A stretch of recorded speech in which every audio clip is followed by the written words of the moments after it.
Nada yang sama kita dengar di dalam bacaan pertama, memuncak di dalam bacaan Injil hari ini, bahwa kasih Allah menjadikan kita bisa mengalami rahmat penyembuhan, pemulihan, dan pengampunan, supaya diri kita yang adalah citra Allah ini kembali utuh.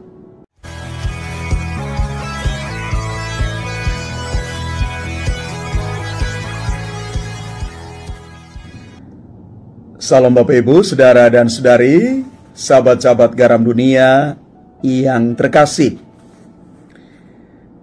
Bacaan pertama yang diambil dari surat kepada orang Ibrani mengajak kita sekalian untuk merenungkan bersama satu refleksi yang menarik. Jangan kita bertegar hati dan bertahan di dalam tipu daya dosa. Hendaklah kita saling menasihati agar kembali kepada iman kita yang semula. Iman yang semula adalah iman yang sesungguhnya berada di dalam Tuhan.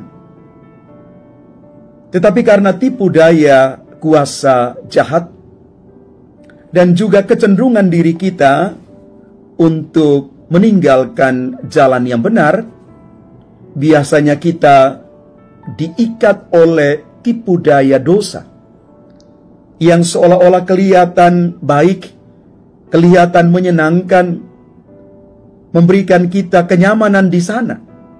Tetapi sebenarnya kita sementara berada di dalam pusaran ketidaknyamanan, pusaran dosa itu.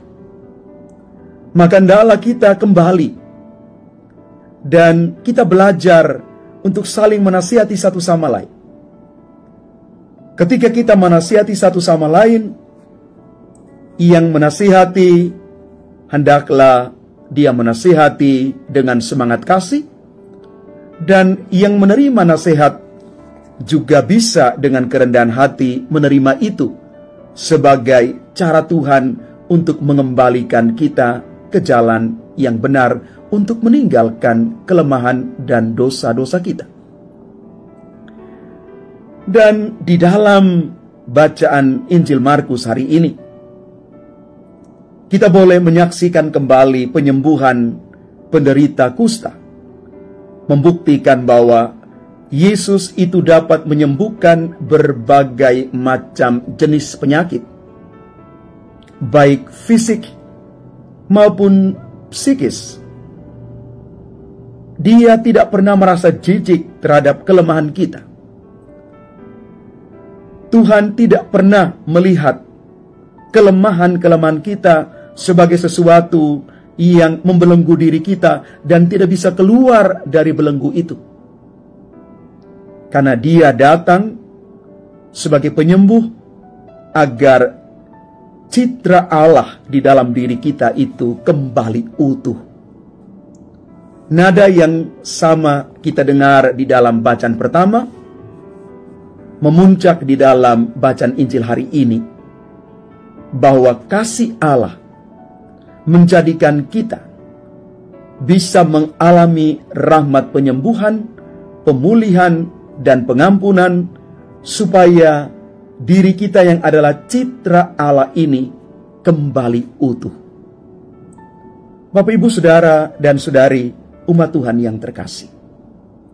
Kadang-kadang kita harus jujur mengakui hari-hari ini kita mungkin adalah orang-orang yang sementara terluka, orang-orang yang sementara sakit badan dan juga mungkin jiwa kita. Maka kita butuh rahmat Allah supaya membantu kita, memulihkan kita. Karena itu, seperti apa yang terjadi kepada penderita kusta yang kita baca pengalaman rohaninya hari ini, kita juga boleh mengalami hal yang sama.